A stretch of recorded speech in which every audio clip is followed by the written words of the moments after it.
Bonjour à tous. Merci d'être là. Encore une fois, on est vraiment content qu'il y ait des gens en présentiel. Ça nous encourage à continuer les activités en Mauricie. Donc, je vous souhaite la bienvenue. Puis, je voudrais remercier notre commanditaire Manuvie pour cette activité régionale de la PFF. Aujourd'hui, je vais vous présenter nos deux conférencières, donc Madame Gabrielle Cardinal et Maître Patricia Tourigny. Puis, juste vous souligner là, que présentement, nous sommes 19 participants en présentiel. Puis, cette activité sera en ligne pendant 1 an à partir du 28 novembre. Puis, à ce jour, on a 32 participants là, d'inscrits pour la conférence en ligne. Donc, comme d'habitude, s'il y a des questions, juste répéter la question, les conférencières, pour que les gens qui sont en ligne puissent comprendre, parce que vu qu'il n'y a pas de micro dans la salle, là, juste répéter la question avant de répondre. Puis sinon, bien, j'enchaîne tout de suite avec la présentation des conférencières. Donc, Maître Patricia Tourigny. En novembre 2023, Maître Patricia Tourigny s'est jointe au sein de l'équipe de Mallette Services juridiques à titre d'associée au bureau de Trois-Rivières. Admise au barreau en 1998, elle cumule plus de 25 ans d'expérience dans le domaine du droit des affaires et du droit des sociétés. Elle se spécialise principalement dans le cadre d'acquisition et de vente d'entreprises, de relève, de financement corporatif et de capital de risque, de réorganisation corporative, de rédaction de conventions entre actionnaires, de contrats de société et de contrats commerciaux. Native de Trois-Rivières, Maître Tourigny pratique dans cette région depuis plus de 18 ans.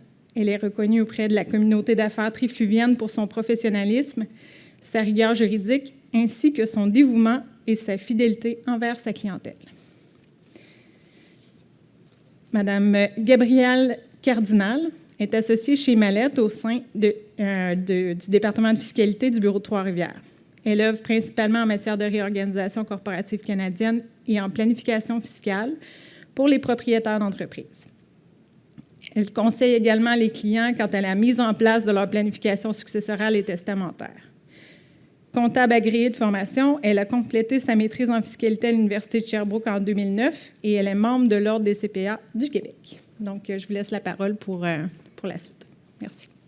Alors, ça me fait plaisir d'être là. On va commencer par nos acétates. Puis, si vous avez des questions, n'hésitez pas à les poser. Ça va me faire plaisir. Je peux donner des exemples. Souvent, ça aide beaucoup. Puis, on commence sur les aspects juridiques et fiscaux de la Convention d'achat-vente d'actions. Donc, les étapes de la Convention, finalement, je vais vous rappeler que je ne suis pas fiscaliste, c'est pour ça que Gabrielle est là. Donc, moi, ça doit être uniquement sur le plan juridique, mais j'ai quand même pas mal d'expérience dans le domaine. Les étapes de la Convention d'achat-vente d'actions, je pense que vous connaissez tous ça pour la plupart. Bon, on parle des dates, des désignations des parties, de la rubrique de vente et d'achat, du prix, des clauses d'ajustement, des représentations garanties, vendeurs, acheteurs, les clauses de non-concurrence, la durée des représentations, les clauses d'indemnisation, puis l'indemnisation de l'acheteur. Alors, on va y aller en étapes. Tout le monde a sûrement vu une convention d'achat-vente d'actions dans votre pratique. Alors, il y a des choses qui sont assez faciles à voir. C'est qu'on commence tout simplement par qui est le vendeur, qui est l'acheteur. Souvent, c'est des gens qui sont des tiers. Des fois, c'est des personnes liées. Des fois, le vendeur a aussi des actionnaires minoritaires. Donc, ça engendre l'application de clauses d'entraînement dans les conventions d'actionnaires, de droit de premier refus. Alors, c'est de bien identifier son vendeur, bien identifier, évidemment, qu'on appelle la cible, là, de façon générale, son acheteur, évidemment. L'acheteur est souvent une compagnie de gestion qu'on crée pour un achat ou une gestion déjà créée, ou une filiale. Donc, c'est important de se demander parce qu'on achète les actions d'une compagnie, donc sujette à des représentations garanties légales au niveau du droit de propriété seulement, puis du pouvoir de transfert. Donc, souvent, on fait intervenir l'entreprise, les personnes qui sont en haut, que j'appelle la pyramide, qui interviennent à titre de caution pour les représentations garanties, etc., etc. Gabrielle, je te laisse aller au niveau de l'acquéreur. Oui, tout à fait. Bien évidemment, dans la décision de qui sera l'acquéreur, on a mentionné, souvent, on va passer par une société par action créée pour l'occasion, une société qui existait déjà. On connaît tous les avantages de fonctionner comme ça. Évidemment, on veut rembourser l'argent emprunté pour faire l'achat à même des liquidités qui sont imposées à moindre taux. Potentiellement, dans notre série de transactions, on voudra fusionner l'Acquisico avec la société cible pour permettre de déduire les frais d'intérêt à l'encontre des revenus d'entreprise de la société cible. Maintenant, il faut se poser la question quand on fait une Acquisico comme ça pour faire l'achat. Donc, on doit s'assurer qu'on n'entrera pas dans les règles d'application de 84.1 dans les situations où on aurait un code de lien de dépendance. On ne veut pas aller trop loin dans le détail dans cette conférence-là parce qu'on veut vraiment parler là, de la rédaction du contrat d'achat-vente d'actions et non pas toute la planification préalable ou des impacts fiscaux subséquents. Mais simplement mentionner là, que... dans les cas où il y a un lien de dépendance, dorénavant, il y a une exception qui permet de faire des transferts intergénérationnels. Donc, dans une situation où le père, par exemple, voudrait vendre son entreprise à son fils, ou les actions de son entreprise à son fils pourra maintenant se créer une société par action, faire l'achat, pour autant qu'il rentre dans l'exception prévue à 84.1, 2.31 ou 2.32. Et c'est important, si on fait une transaction de ce type-là, de prévoir au contrat que les parties vont faire le choix conjointement de se prévaloir de l'alinéa 84.1.2e. Éventuellement, il faudra faire le choix à même un formulaire prescrit. Pour l'instant, le formulaire prescrit ne semble pas disponible, n'a pas été rendu disponible par les autorités fiscales. Donc, potentiellement, il faudra envoyer des lettres là, lors de la prochaine saison d'impôt pour se prévaloir de ce choix-là. Et voilà. Au niveau de qui est le vendeur, bien évidemment, comme je vous disais, je ne veux pas aller dans le détail des conséquences fiscales d'une vente d'actions. Le vendeur va payer ses impôts en fonction de la situation qui lui est propre. Par contre, dans le contrat de vente d'actions, si on a un vendeur non résident, bien, ça va être important de le prévoir, de l'indiquer et d'indiquer qu'on va faire la retenue d'impôt de 25 si applicable, évidemment. La date de la transaction, évidemment, comme vous savez tous, que le changement de contrôle souvent, on veut qu'il coïncide avec la fin d'année financière parce que sinon, ça va changer l'année financière. Je m'exprime peut-être mal, là, mais donc, c'est une fin d'année immédiatement. Puis tu as une exception, Gabrielle, d'un séjour d'une fin d'année, ce que j'ai appris il y a peut-être 2 ans à peu près. Oui, effectivement. Donc, dans le cas où on vend des actions puis que ça génère une acquisition de contrôle, parce qu'évidemment, ça pourrait ne pas générer une acquisition de contrôle, mais présumons que ça en génère une, bien, à ce moment-là, comme Patricia disait, on a une fin d'année réputée immédiatement avant l'acquisition de contrôle. Par contre, donc, pour cette raison-là, souvent, on va privilégier de faire les transactions au 1er jour d'un mois pour pouvoir faire notre fin d'année au dernier jour du mois précédent. C'est plus facile au niveau de la comptabilité, mais ce n'est absolument pas une règle absolue. On peut le faire n'importe quand. Il y a une exception qui est intéressante que Patricia mentionnait, donc dans la situation où, par exemple, j'aurai une fin d'année au 31 décembre d'une année et je ne peux pas faire mon acquisition de contrat, je ne peux pas faire ma transaction au 1er janvier pour X raisons. Pour autant que je fasse mon achat dans les 7 jours qui suivent le 31 décembre, mais je pourrais prolonger ma fin d'année régulière là, jusqu'à ma date d'acquisition de contrôle et éviter de faire deux fins d'année subséquentes très, très rapprochées. Là. Donc, c'est intéressant. Mais je dirais vraiment, Gabrielle, à ce propos-là, que moi, je l'ai appris il y a 2 ans, puis personne s'en... C'était une surprise. Je ne l'ai jamais utilisé, moi non plus. C'est ça.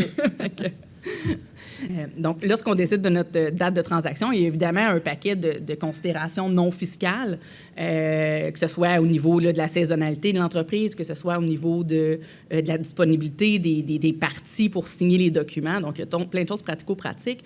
Mais on va également se demander, est-ce que ça va me créer une fin d'année courte? Est-ce que je suis à l'aise avec ça? Est-ce que ça va faire vieillir des soldes fiscaux plus tôt? Est-ce que ça va engendrer des honoraires supplémentaires au niveau de l'établissement de faire les fins d'année, donc les états financiers, tout ça. Donc, toutes des considérations à penser.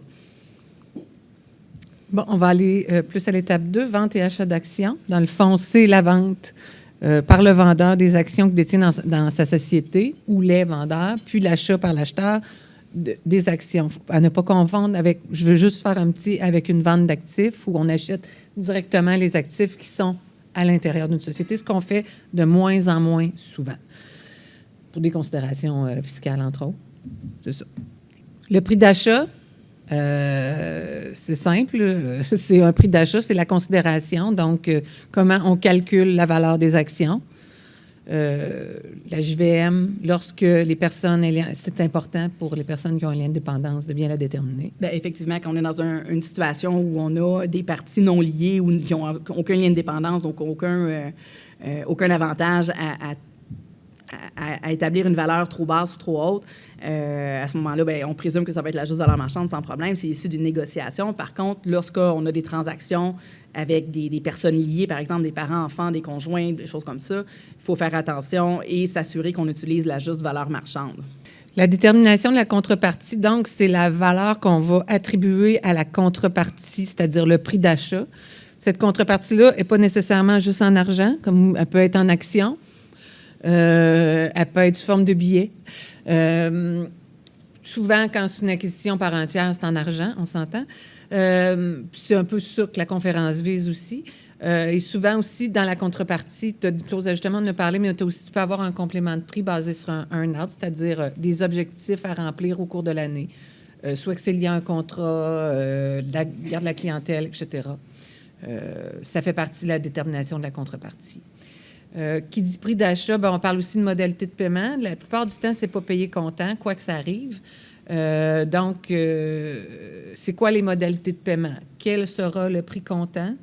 Quel sera le prix, partie du prix comptant, qui va être retenu au fin de l'ajustement? Quels sont le solde de prix de vente, si on en applique un? C'est quoi les modalités de paiement du solde de prix de vente? Le taux d'intérêt qui est applicable.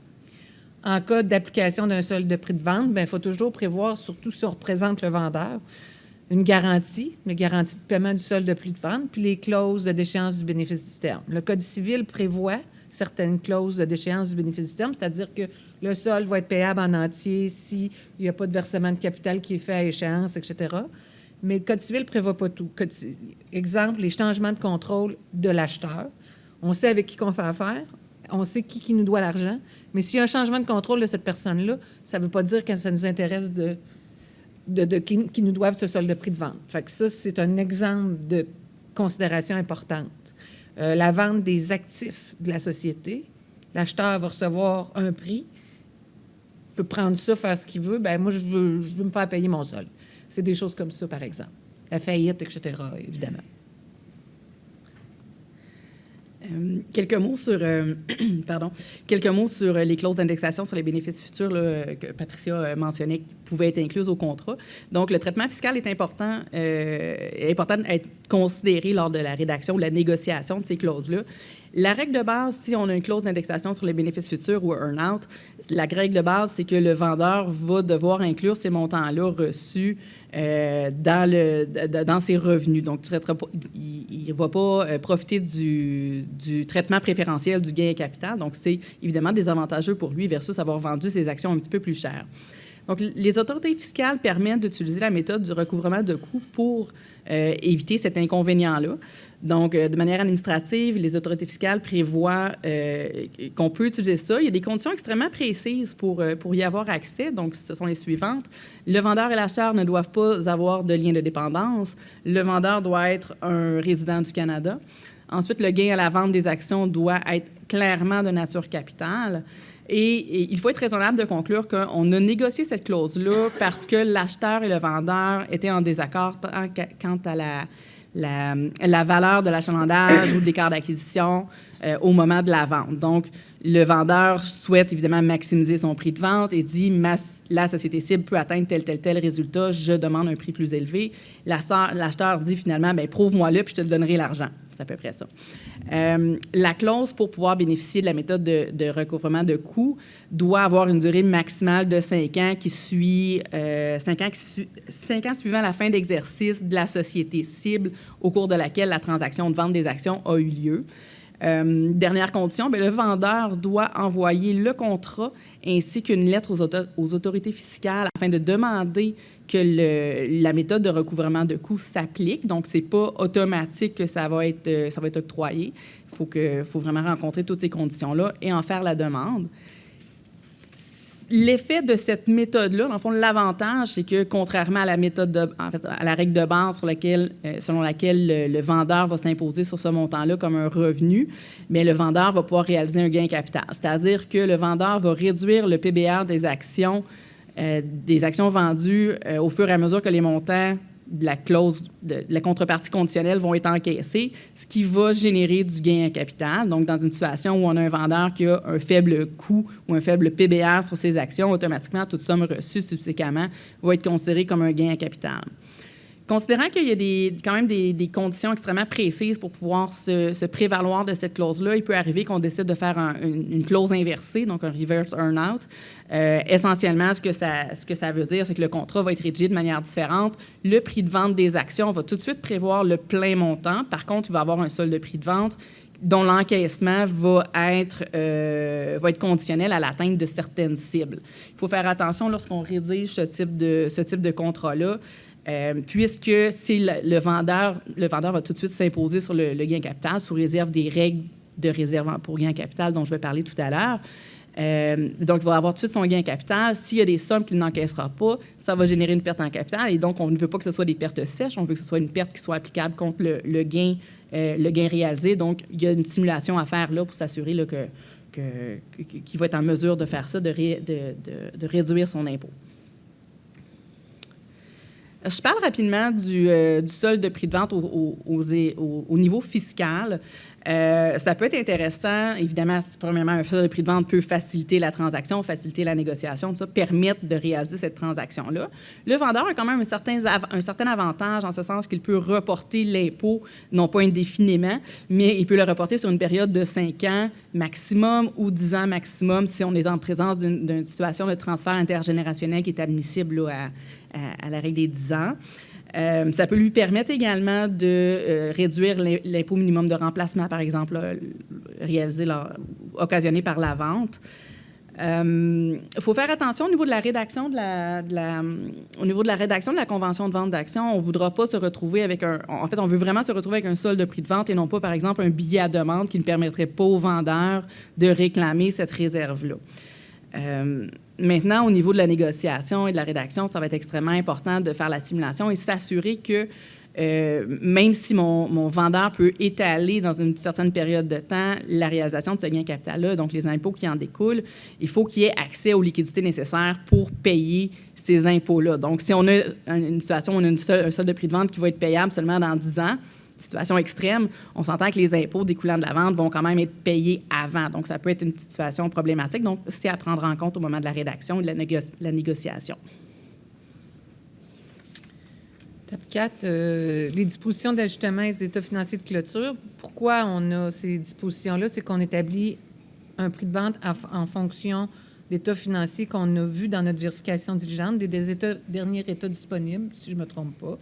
Mais c'est évidemment qu'au 31 décembre, par exemple, que ces états financiers ne sont pas sortis. Donc, on a une clause d'ajustement qui permet, on est rendu maintenant à quasiment 180 jours d'état financier parce que c'est long à produire pour savoir exactement quel sera le prix de vente des actions. Donc, on inscrit des clauses d'ajustement en fonction du passif de l'actif de la société, puis certains paramètres établis aux états financiers de clôture. Les ajustements peuvent prendre différentes formes. Je vous ai donné des exemples, vous les connaissez, ratio, avoir des actionnaires, fonds de roulement, etc. Je vous préciserai ici que le rôle de l'avocat non fiscaliste, c'est vraiment de se fier sur les comptables pour rédiger ces clauses-là parce que, évidemment, moi, je n'ai pas les connaissances nécessaires pour interpréter des états financiers, déterminer un prix de vente. Et les ajustements, c'est pas moi qui je peux donner des idées compte tenu de mon expérience. Je peux dire qu'il n'y en a pas puis que ça m'étonne, par exemple, mais je vais aider à la rédaction parce que j'en ai fait très longtemps. Mais le dernier mot, c'est toujours les experts comptables qui l'ont. Donc, je ne peux pas engendrer ma responsabilité par rapport à ça. Il faut vraiment qu'on travaille tous en collaboration pour ces choses-là parce que c'est vraiment une des choses que je vois qui engendre le plus de chicanes, les ajustements post-clôture. Effectivement. Puis si je ne me trompe pas, on a décidé de pas aller trop loin au niveau des ajustements, même si c'est un sujet extrêmement intéressant parce que je crois que dans la série de conférences de la Mauricie et Centre du Québec, il y a une prochaine conférence qui va porter sur ce sujet-là très précis. Donc, je vous invite à y participer.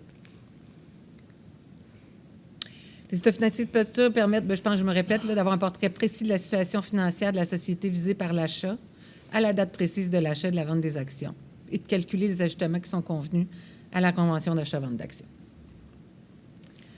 Les représentations garanties des vendeurs. Ça, c'est le bout le plus juridique, je dirais, de la convention d'achat-vente. C'est le bout qui est le plus long. Fait qu'il y en a que je vais probablement passer assez rapidement. Puis si vous avez des questions, je vous invite vraiment à me poser les questions au fur et à mesure. Quand je représente un vendeur dans le cadre d'une transaction, l'acheteur, lui, ce qu'il veut, c'est le portrait juste de la compagnie ou de la société ciblée. Ces sociétés-là peuvent valoir 1 million, comme ils peuvent avoir 50, 60, peuvent avoir des filiales, etc. Ils œuvrent dans tout domaine qui peut exister. Donc, les représentations, c'est le portrait au moment de la signature, de la date de clôture de la société, j'inclus les filiales, à ce moment-là. Alors, c'est le temps, là, pour le vendeur, quand tu le représentes comme avocat, de dire, là, c'est le temps de tout me dire, parce que si tu ne représentes pas bien les choses, bien, tu vas être passible de dommages et intérêts par ton acheteur, qui va engendrer une baisse du prix de vente. Donc, première chose qui est importante, c'est quand on représente un vendeur, c'est de faire la différence entre les représentations puis les garanties. Je vais donner des exemples simples parce que c'est des exemples simples et exagérés qu'on comprend, là. Si on fait des représentations qu'il n'y a pas de litige, bien, ou qu'à notre connaissance, il n'y a pas de litige pouvant impliquer l'entreprise, bien, c'est notre connaissance. Fait que 1er janvier, je n'ai pas eu rien qui me dit qu'il va y avoir un litige. Si le 15 janvier, la compagnie reçoit une mise en demeure et que l'acheteur dit, bien, tu m'avais dit, il dit, non, je ne le savais pas, puis c'était vrai. Ça reste une représentation. Une garantie, c'est un fait qu'on garantit, même s'il n'y a pas eu de vérification. Je donne l'exemple, l'environnement, c'est souvent demandé comme garantie que l'immeuble n'a pas de problème environnemental, respecte à tous égards les lois relatives à l'environnement. Pour un vendeur, c'est à peu près impossible de dire ça dans la vie, même si on a des rapports environnementaux, même si on ne sait pas ce qui s'est passé dans le passé. Mais l'acheteur, lui, va dire, non, tu vas me le garantir. C'est-à-dire que s'il y a un problème, puis le vendeur ne le savait pas en toute bonne foi, bien, il va indemniser pareil. Donc, il y a tout le temps un jeu de négociation des représentations garanties entre les avocats qui représentent la société. Qui donne les représentations garanties? Bien, c'est le vendeur, évidemment. Mais si je représente l'acheteur, bien, je vais demander probablement aussi à ce que le vendeur, si c'est une société de gestion, encore une fois, que son actionnaire ou ses actionnaires donnent aussi, cautionnent, entre autres, les représentations garanties pour être certain qu'on englobe tout le monde. Donc, je parle aussi des actionnaires du vendeur. Ça ne fonctionne pas toujours. Les différentes représentations garanties, donc ça, c'est ce qui est de plus un peu lourd, je dirais, d'une convention de vente, mais en fond, ce qu'on fait, c'est que quand c'est des clients qu'on connaît souvent, c'est plus facile comme pour l'avocat parce que tu peux déjà t'avancer. Mais tu t'assois avec ton client, ton vendeur, puis tu passes à travers toutes ces représentations-là, puis tu demandes, c'est correct, c'est pas correct, qu'est-ce que tu as à me dire? Puis tu lui fournis des idées pour savoir qu'est-ce qu'il peut représenter ou non. Donc, dans la convention de vente d'actions, la première chose qu'on a, c'est les statuts, la capacité et les autorisations, c'est-à-dire l'acheteur veut s'assurer que le vendeur est le bon vendeur, c'est pas compliqué, qu'il a la capacité de signer, que c'est pas des mineurs. Je donne des exemples bien banals, que les autorisations des consentements préalables. Si, exemple, vous avez une entreprise de capital de risque qui finance, bien, en débenture, exemple, je vais donner des exemples, bien, eux autres, c'est sûr qu'il va falloir qu'on leur demande des autorisations préalables pour vendre. Puis, il faut donner les représentations à l'effet qu'on a tous obtenu les consentements nécessaires. On parle de permis aussi, exemple. Permis d'alcool, ça prend tout le temps le consentement. Le changement de contrôle est toujours assurément assujetti à avoir un nouveau permis d'alcool. On fait des représentations sur le capital autorisé émis. S'il y a des options d'achat d'actions, évidemment, on ne veut pas acheter des actions. Puis, il y aurait des options en circulation. Les permis, j'en ai parlé. Donc, même si c'est un achat d'actions, il y a certains permis qui demande à ce que le changement de contrôle soit préautorisé. Je parle de permis d'alcool, tabac, etc., parce qu'on veut savoir qui est en haut de tout ça, parce qu'on n'émettra pas des permis d'alcool à des gens qui ont, par exemple, les autorités n'émettront pas de permis d'alcool à des gens qui, par exemple, ont un casier criminel, des choses comme ça. La notion d'émetteur fermé, c'est-à-dire que ce n'est pas une compagnie publique, rapidement, là, c'est ça. Que le vendeur, que la compagnie, pardonnez-moi, la compagnie a un titre de propriété valable. On décrit les actifs et que les actifs sont de qualité sous réserve de l'usure normale. J'ajouterais que si ces représentations et garanties-là, tout en détaillé, ne sont pas inclus dans votre convention d'achat d'actions, parce que souvent, on a des conventions qui sont très simples, de 2 pages, qui vont dire « Je vends les actions, je suis dûment propriétaire, j'ai la capacité des ventes, etc. » C'est les garanties légales qu'on retrouve dans le Code civil. Mais si on ne donne pas de représentation sur les actifs qui sont inclus dans la société, bien, c'est pas garanti par le Code civil. Je ne sais pas si je suis claire, là.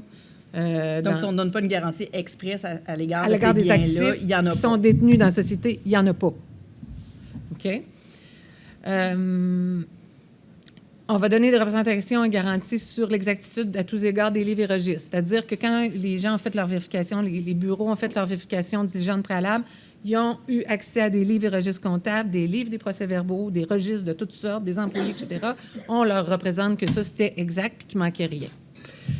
Sur la situation financière, même chose. Les états financiers, les normes comptables appliquées de façon constante. Une représentation comme ça. Sur le statut contractuel, si on fait une vérification, si l'acheteur fait une vérification diligente complète, il va demander à avoir tous les contrats. Mais c'est encore à nous, le vendeur, de lui représenter qu'on n'est pas en défaut en vertu de ces contrats-là, qu'on n'est pas en défaut envers nos créanciers, qu'on a les assurances requises, les fournisseurs, on n'est pas en défaut envers nos fournisseurs, d'identifier les baux, si on donne des escomptes, les cautionnements, l'indemnisation. C'est exemple, la société cautionne les obligations d'une autre société, a des engagements d'indemniser une autre société, etc. S'il y a plusieurs employés, on va s'assurer qu'on a des bonnes relations avec nos employés, qu'on n'est pas en défaut ou qu'il n'y a pas qu'il y a des conventions collectives ou non, on veut le savoir. On veut savoir si on a des plaintes des employés. On les déclare dans ce cas-là. Leur rémunération, s'il y a des régimes de retraite, les bonus de gratification, etc. Évidemment, à chaque fois, tout n'est pas parfait. Je vais donner un exemple. Ça se peut qu'il y ait un employé qui ait fait une plainte aux normes du travail. Ça arrive dans le cours normal là, des affaires. On le déclare. L'acheteur est au courant. Il n'y a pas de surprise. S'il y a lieu, il va renégocier un peu à la baisse son prix de vente en fonction de la plainte ou de ce qu'on estime ou garder de l'argent. Mais le but, c'est de déclarer tout ça. C'est pas de le cacher. Les litiges, on va représenter s'il y a des litiges ou non, nous impliquant, nos personnes liées, souvent même les personnes liées, les cautions, etc. Les représentations sur l'environnement. Et ça, c'est beaucoup le nerf. Si on achète des immeubles, évidemment, des garages, des usines, etc., c'est beaucoup le nerf de la guerre. On va s'assurer, de toute façon, dans la vérification diligente, où les institutions financières vont demander des rapports environnementaux, etc., etc. Puis nous, ben, quand on est vendeur, ben, notre game, c'est de dire, ben, on n'en donne pas plus que ce que le rapport environnemental dit. La plupart du temps, l'acheteur ne veut pas. C'est là qu'il veut des garanties. Mais là, c'est une question de négociation puis de savoir qui a le rapport de force entre les deux.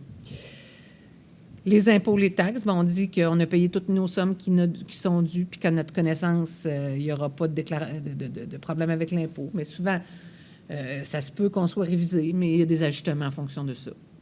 As-tu de quoi ajouter pour les impôts, toi? Bien, au niveau des impôts, simplement une situation qu'on a vécue.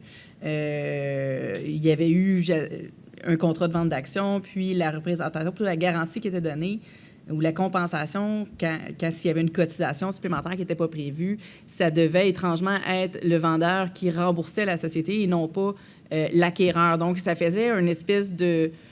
C'est un peu étrange dans le sens où c'est pas la cible qui doit normalement indemniser, mais plutôt l'acquéreur. Là. Donc, on était dans une drôle de situation. Parce que ça fait partie du prix de vente. Ça fait partie du prix de vente, exactement. Donc, c'est important de le rédiger adéquatement pour ne pas se poser la question dans l'éventualité où peut-être il y aurait indemnisation à faire. Bien, c'est quoi la nature du paiement pour la personne qui indemnise? C'est important au niveau fiscal, là, donc à faire attention.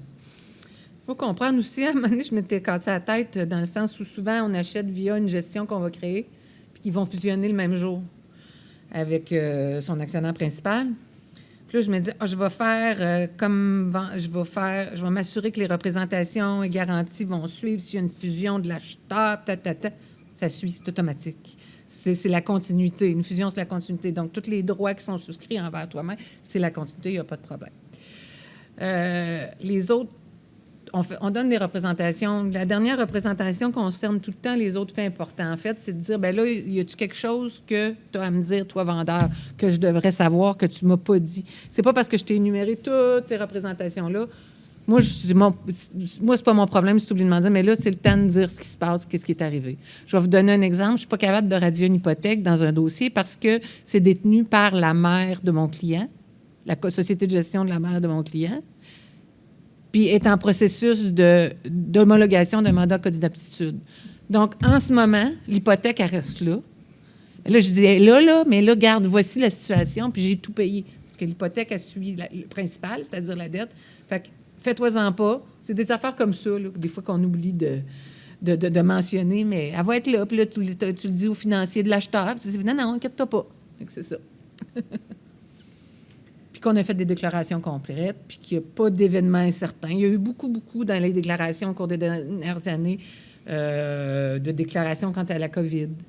Des choses qui n'ont pas arrivé relativement à la COVID, qui ont été intégrées. Les représentations garanties de l'acheteur, c'est très simple. Moi, j'en mets pratiquement jamais parce que je trouve que c'est pas nécessaire, mais si on veut le mettre, on peut le mettre. Mais l'acheteur va garantir que il y a le statut juridique conforme pour acheter, puis qu'il y a la capacité de signer la convention de vente. Mais de toute façon, s'il l'a signé, c'est clair qu'il a la capacité, puis il est représenté par des avocats. Fait que c'est pour ça que je dis que moi, ça ne m'énerve pas, ces représentations-là. Par contre, dans certains cas, je le dis, il y a des dossiers où le consentement, mettons, on a un contrat important avec une municipalité ou le gouvernement, Hydro-Québec, exemple, tout ça. Il faut se qualifier. Le consentement au changement de contrôle n'est pas demandé, mais il faut envoyer un avis, comme de quoi il y a eu un changement de contrôle. Et là, la municipalité peut dire non, moi, ça ne m'intéresse pas, au gouvernement. Donc, souvent, dans mes représentations de l'acheteur, je vais dire tu te qualifies aux fins de l'obtention de ce contrat-là. Parce que sinon, ça devient mon problème. Puis l'acheteur a acheté souvent pour avoir ces contrats-là. Fait que ça peut être un exemple de représentation que je demande. Clause de non-concurrence, non-sollicitation, confidentialité. Et surtout, si on achète un concurrent, surtout si on achète un marché, bien, c'est très important. Je rappelle que la clause de non-concurrence doit avoir un territoire, doit être prévu dans le temps, sinon elle va être illégale. Ça doit être d'une durée raisonnable. Clause de non-sollicitation de clients, d'employés, des fournisseurs également, puis la confidentialité des informations. On met des clauses de pénalité des fois. Ça peut jouer contre nous autres, parce que si on a une pénalité, bien, des fois, il va dire on n'ira pas au-delà de la pénalité, puis des fois, on n'en met pas, mais il faut faire la preuve de nos dommages devant un tribunal à ce moment-là. Je vais intervenir un petit peu ici au niveau du traitement fiscal des clauses restrictives. Donc, il y a eu une époque où il n'y avait pas d'imposition. Maintenant, on a une règle de base prévue à 56.42 qui fait en sorte qu'une somme octroyée en vertu d'une clause restrictive, une clause de non-concurrence, va être incluse dans le revenu du vendeur à titre de revenu, non pas à titre de gain capital. Donc, un traitement fiscal désavantageux. Souvent, on voit dans les contrats qu'il n'y a aucune clause aucune valeur qui est accordée à la clause restrictive. Donc, on pourrait penser que tout va bien, pas de problème. Par contre, l'article 68 peut être invoqué par les autorités fiscales pour faire en sorte qu'il y ait une attribution du prix de vente total, une réattribution, donc un montant qui serait réputé octroyé en vertu de cette clause, plutôt pour cette clause restrictive-là. Donc, il faut être prudent par rapport à ça. Heureusement, il y a des exceptions qui s'appliquent, qui viennent faire en sorte que le paragraphe 2 ne s'appliquera pas pour inclure au revenu la somme payée en vertu de la clause restrictive ou réputée payée en vertu de la clause restrictive. Donc, la première exception est prévue au paragraphe 7 de l'article 56.4 et il a des conditions extrêmement précises. Donc, pour se prévaloir de cette exception-là, aucun montant ne doit être attribué à la clause restrictive. On a vu des cas où il y avait des sommes symboliques d'$1 qui étaient prévues. Personnellement, je ne favorise pas ça, mais il y a une interprétation technique de l'ARC qui prévoit qu'ils vont considérer que c'est simplement symbolique, puis ça va. Par ailleurs, les autres conditions sont à l'effet que la clause restrictive doit être un engagement de non-concurrence, qu'elle doit être incluse dans un contrat de vente d'actions, elle doit être accordée afin de protéger la juste valeur marchande des actions qu'on a vendues. Et dans la situation où on a un lien de dépendance entre l'acheteur et le vendeur ne doit pas conserver de participation dans la société vendue. Donc, ce sont les exceptions. Moi, j'aime préciser personnellement dans la clause restrictive que l'objectif de cette clause-là, c'est de préserver la valeur des actions vendues. Les clauses restrictives, je ne veux pas encore enlever ma responsabilité, mais c'est la responsabilité des fiscalistes. Donc, c'est eux autres de nous dire comment les rédiger. Pareil pour les TPS, TVQ, des ventes d'actifs, puis tout ça. Là. Effectivement, en général, nos lettres à l'avocat sont claires à cet effet-là sur les clauses qu'on veut intégrer. Par contre, il arrive des fois où on fait une transaction de vente et le client ou l'avocat va vouloir intégrer ces clauses-là sans nous en avoir parlé au préalable. Donc, comme fiscaliste, je pense que c'est important de prévoir tout de suite, d'aviser le client et le juriste que dans l'éventualité, vous en intégrez alors que ce n'était pas initialement prévu, de nous en aviser, de nous faire intervenir pour nous assurer de la conformité fiscale de cette clause-là, pour pas qu'on ait de mauvaises surprises et d'inclusion aux revenus. Donc, je continue sur l'exception de 56.47. Si on rencontre les critères que j'ai mentionnés il y a quelques instants, à ce moment-là, la conséquence de ça, c'est que l'article 68 ne pourra pas être invoqué par les autorités fiscales. On se souvient que pour entrer dans cette exception-là, on ne doit pas avoir de valeur accordée à la clause restrictive. Et l'effet de rencontrer ces conditions-là fait en sorte que 68 ne sera pas applicable pour que les autorités disent oui, on va réattribuer un montant, on va attribuer un montant à cette clause-là. Maintenant, on est chanceux, c'est une exception d'application automatique dans le cas de la vente des actions. Donc, il n'y a pas de choix à faire, ça se fait tout seul, mais on doit quand même s'assurer comme fiscaliste que la clause qui est incluse au contrat rencontre les conditions. On voit également de plus en plus que dans les contrats, les juristes ou les fiscalistes proposent qu'il soit prévu que dans l'éventualité où l'article 7 ne serait pas applicable parce qu'une condition ne serait pas rencontrée ou serait considérée non rencontrée par les autorités fiscales, à ce moment-là, d'avance, ils s'entendent, ils conviennent qu'ils feraient le choix du paragraphe 56.43 qui est une autre exception dont je vais vous parler dans un instant, et si jamais l'article 68 s'appliquait. Donc, on monte ça de la manière suivante, c'est-à-dire qu'on ne met pas de valeur accordée à la clause restrictive. On pense que 56.47 va s'appliquer, mais si jamais il ne s'appliquerait pas, et que 68 s'appliquait pour faire en sorte qu'une somme était réputée attribuée à cette clause restrictive-là, à ce moment-là, on ferait le choix de 3. D'ailleurs, on peut faire des choix tardifs relativement à cette paragraphe-là. Donc, l'exception prévue à 56.43C, qu'on peut invoquer lorsqu'une somme est payée pour la clause restrictive ou alors que 68 s'est appliqué, les conditions pour s'en prévaloir sont les suivantes, c'est-à-dire qu'on doit avoir une disposition d'action d'une société par action qui exploite une entreprise en faveur de la personne à qui l'engagement est octroyé. Ensuite de ça, la clause restrictive doit être un engagement de non-concurrence. Elle doit être accordée afin de protéger la juste valeur marchande des actions vendues. Et pour se prévaloir du choix, il faut faire un choix conjoint, c'est-à-dire sur un formulaire prescrit, mais il n'existe pas à ce jour de formulaire prescrit, donc c'est une lettre qu'on envoie aux autorités fiscales pour l'instant. Et l'effet de ce choix-là, de cette exception-là, c'est de faire en sorte que le montant attribué ou réputé attribué à la clause restrictive va être ajouté au prix de vente des actions pour le vendeur. Donc, ça va générer un gain capital supplémentaire. L'acquéreur, le traitement fiscal, donc des sommes payées pour les clauses restrictives pour l'acquéreur, bien évidemment, s'il n'y a pas de somme payée, bien, il n'y a pas de traitement fiscal, on ne se pose pas la question. Maintenant, s'il y avait une somme qui était payée, il y a un traitement miroir donc pour l'acquéreur, le payeur du montant. C'est-à-dire que si le vendeur s'est imposé, ou plutôt inclus la valeur attribuée à la clause restrictive dans le prix de vente des actions, bien, l'acquéreur va avoir le traitement miroir, c'est-à-dire que ça va être inclus dans le coût en capital de ces actions vendues. Si jamais c'est une clause restrictive qui était octroyée par un employé, par exemple, et qui recevait un montant, bien, probablement que l'employé s'imposera sur ce montant-là à titre de revenu d'emploi. Bien, pour le payeur, le traitement fiscal et miroir, encore une fois, ça va être considéré comme une dépense d'emploi. Il faut penser aux déductions à la source à ce moment-là. Patricia. La durée des représentations garanties, donc, on voit souvent dans les conventions qu'on va dire que les représentations sont bonnes à compter de ce jour pour une durée de 3 ans. Ça, c'est la période de prescription applicable au Code civil. Par contre, moi, je vous dirais que le Code civil, c'est 3 ans de la connaissance. Fait que ça m'a toujours un peu fait rire que ça soit écrit comme ça, parce que si tu le sais pas, moi, dans ma tête, c'est 3 ans de la connaissance de la mauvaise représentation et du dommage que tu subis. Mais bon, c'est souvent écrit comme ça, on le laisse comme ça. On va dire aussi que c'est où, en cas de fraude, en environnement puis en fiscal, on va dire que c'est la prescription applicable, c'est-à-dire ce qui est prévu dans la loi à cet effet-là. De plus en plus, on met surtout en cas de fraude, il y a toujours eu des durées limitées, mais dans des cas très importants, comme que je suis le propriétaire des actions puis je ne l'étais pas, bien ça, c'est limité.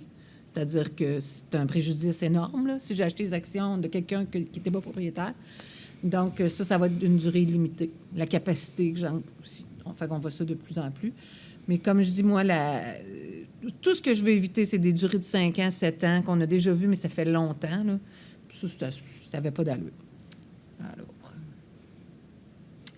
l'indemnisation par le vendeur, indemnisation par l'acheteur. Je vais m'attarder à l'indemnisation par l'acheteur, le vendeur. Le vendeur a donné un paquet de déclarations, comme je vous disais, sur la situation de la société au moment où il signe. Environnement, impôts, il a déclaré les exceptions. S'il y avait des litiges avec des employés, si il y avait de l'impôt à recevoir ou des problèmes, des avis de cotisation qu'il avait reçus, etc. L'acheteur a tout évalué ça. Il achète pareil. Il y a peut-être une petite négociation qui se fait. Il y a des actifs qui ont été exclus. Il y a des choses... Il y a de la pyrotite, etc. Si ça et les exceptions contenues dans la vente sont vraies, ça va bien. S'il y a un problème, bien là, l'acheteur a un recours contre le vendeur pour les représentations garanties dans la proportion des dommages qu'il a subis. Il n'y a pas un recours de même. S'il n'a pas subi de dommages, même si ce n'est pas vrai, il n'y a pas de recours. Par ailleurs, ce qu'il ne faut pas oublier, puis on le marque dans les contrats, mais je trouve que ça ne sert à rien, quand on parle de dommages, c'est ce qu'on a réellement subi. Si on a une assurance puis qu'elle couvre, tu n'as plus de dommages parce que l'assurance, elle a couvert. Tout plein de choses comme ça. Si on est réussi, il faut mitiger nos dommages aussi comme acheteur. C'est-à-dire, on s'aperçoit qu'il y a un problème, il faut tenter de le régler avec le vendeur ou toi-même. Donc, il faut qu'il ait montré la mitigation de ces dommages. Donc, c'est ça en gros. L'indemnisation de l'acheteur, c'est de ses propres représentations à lui. S'il m'a représenté qu'il avait la capacité de signer puis qu'il ne l'avait pas, bien, il va falloir que m'indemnise si ça me crée un dommage, mais c'est tellement gros que ça... j'ai jamais vu ça. Là, voilà. Alors, ça fait le tour. Si vous avez des questions, ça va nous faire plaisir d'y répondre. Puis autrement, bien, on vous remercie de votre attention. Merci à vous deux pour cette présentation. Je voudrais remercier encore une fois Manuvie pour cette conférence, ce midi-conférence de la PFF. Puis, peut-être à retenir la prochaine activité qu'il va y avoir à la PFF en Mauricie-Centre du Québec le 19 février 2025.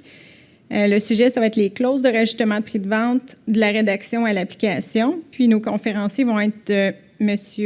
Mathieu Plourde de Solus Fiscalité Comptabilité et Maître Félix Deschamps de Daigle et Matt, avocat fiscaliste. Donc, merci à tous d'avoir participé.